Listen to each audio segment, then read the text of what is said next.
Pemirsa, Anda masih bersama kami dalam Juru Bicara. Masih terkait dengan sistem elektronik yang wajib didaftarkan masa tenggak 20 Juli 2022 sebelum kita masuk kepada manfaat pendaftaran PSE Lingkup Private. Pak Dirjen, ada yang ingin saya tanyakan sebelumnya. Ini terkait dengan banyaknya portal berita yang kemudian mengusung judul clickbait. Ini seolah Kominfo yang bertindak represif untuk melakukan penutupan akses terkait dengan alat platform yang belum terdaftar. Tanggapan Pak Dirjen ini seperti apa, Pak? Ya, tidak seperti itu. Tadi kan saya sampaikan ya bahwa ini pendaftaran ini dan kemudian tindakan pemblokiran kalau tidak melakukan pendaftaran sampai 23 Juli ini hanya berlaku untuk kategori PSE yang saya sampaikan tadi. Yang pertama penawaran, perdagangan barang jasa, kemudian transaksi keuangan, layanan transaksi keuangan, ini financial technology misalnya fintech begitu ya. Kemudian juga materi digital berbayar, itu seperti Netflix dan lain-lain yang sejenis layanan komunikasi, kemudian mesin pencari dan yang memproses data pribadi untuk transaksi elektronik. Nah, sementara untuk situs atau website pemberitaan ini tidak berlaku karena dia masuk layanan bidang pers. Nah, bagaimana kalau ada berita atau situs yang membuat judul-judul clickbait, ya ini tidak masuk di dalam situ ya. Kalau memang ada judul-judul yang clickbait, ya paling misalnya narasumber yang dirugikan atau siapapun yang dirugikan dengan judul-judul clickbait itu bisa melapor misalnya ke Dewan Pers ya, Dewan Pers kalau dia memang pers yang katakanlah terdaftar ya di Dewan Pers. Nah, ini nanti justru akan kita atur ya untuk mengurangi clickbait jurnalisme itu adalah dengan publisher right.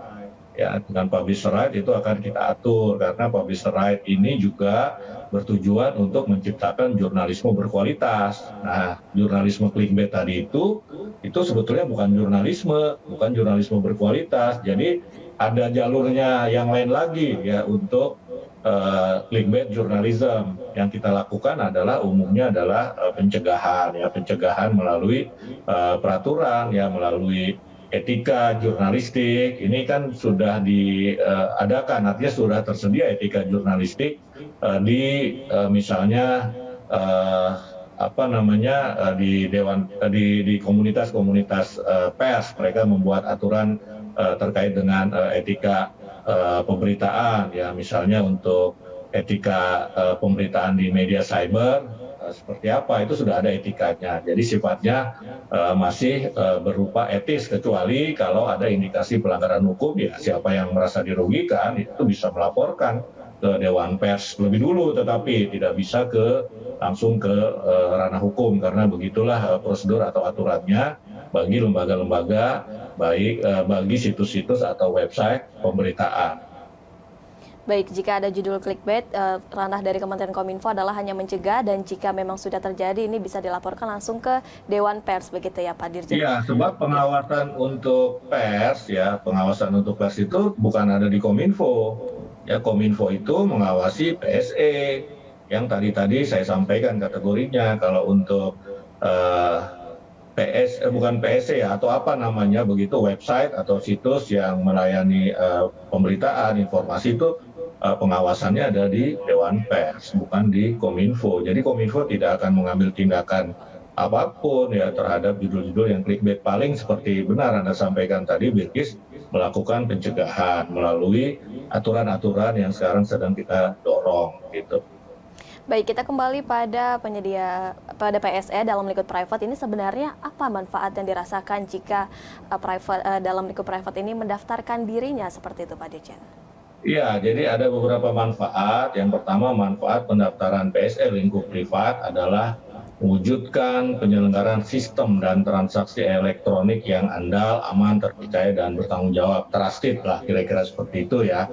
Sebab dengan pendaftaran ini kita akan bersama-sama membangun sebuah ekosistem penyelenggaraan sistem dan transaksi elektronik yang trusted tadi itu gitu.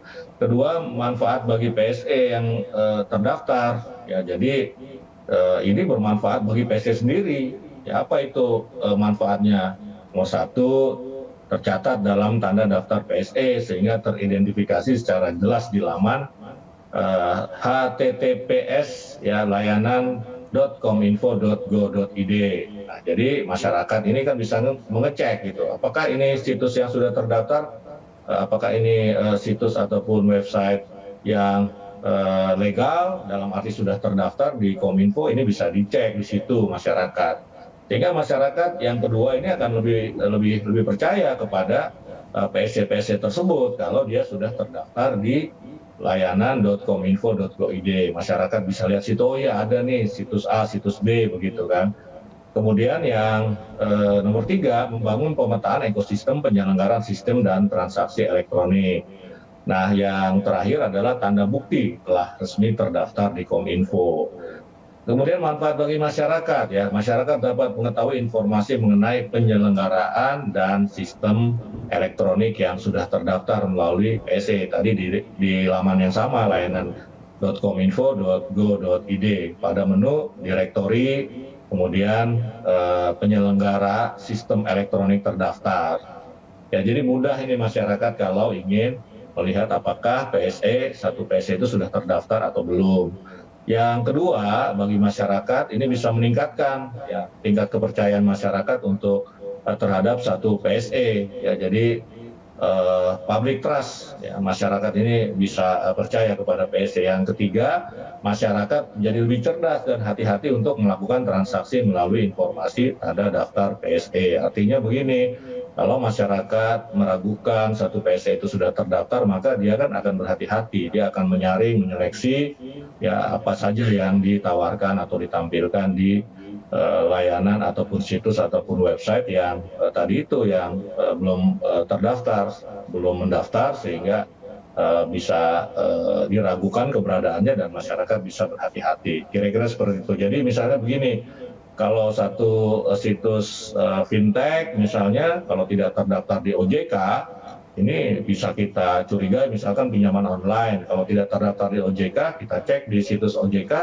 kok tidak terdaftar, maka bisa kita curigai dia adalah pinjaman online ilegal. Ya, kira-kira seperti itu. Jadi ini sangat membantu masyarakat lah. Jadi keuntungannya ini buat negara, ada sebuah ekosistem yang trusted, kemudian untuk masyarakat, untuk PSE sendiri, PSE ini akan makin dipercaya kalau dia terdaftar. Yang ketiga, ini masyarakat bisa teredukasikan karena dengan adanya sistem ini kan Kominfo akan mengontrol agar konten-konten yang mereka hasilkan itu adalah konten-konten positif, konten-konten kreatif, konten-konten yang optimistis. Begitu kira-kira, Bilkis. Baik, jadi manfaat dari pendaftaran PSE dalam lingkup privat ini bukan hanya dirasakan oleh penyelenggara PSE, melainkan juga bagi masyarakat. Salah satunya ialah dengan meningkatkan tingkat kepercayaan kepada PSE tersebut. Pak Dirjen, terima kasih telah bergabung bersama kami dalam Juru Bicara dengan tema pendaftaran PSE lingkup privat. Terima kasih banyak, Pak Dirjen. Terima kasih, Bilkis. Ya, pemirsa, itulah bincang kami bersama dengan Dirjen IKP Kominfo Republik Indonesia, Bapak Usman Kansong. Kita akan ketemu juru bicara selanjutnya minggu depan. Terima kasih dan sampai jumpa.